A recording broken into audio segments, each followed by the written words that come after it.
जय जगन्नाथ सांग मैंने वेलकम टू मिनी ब्लॉग शुभ संध्या। आज संध्यार आम आसलु बरगड़ हाटू किसी परिबा नापाई फास्ट आलू आ पियाज पतिदेव नहीं आसिले तापर आम गलु आउ गोटे जगह किणापाई माने बीन्स हेरिका तो मुझे कहली एवटू एकाथरे भंडा बीन्स सबू नहीं जावा देन एइटी ही सबू नहीं आसिली।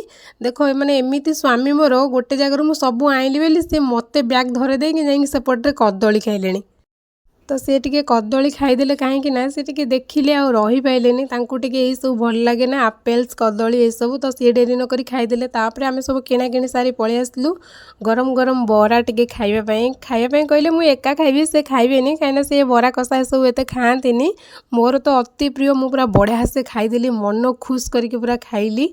खाइला बेले कहली टिके चोर नौन से किंतु कहले ना ना जमा नुह तो से तो खाइले ना तो मु एकुटिया खाईदेली सबू परिया भी बरगड़ हाटू जहाँ जहाँ मोर नवा कथा नहीं आसिली तो एबे मु रूम को बाहरिली रहिली। जय जगन्नाथ टाटा।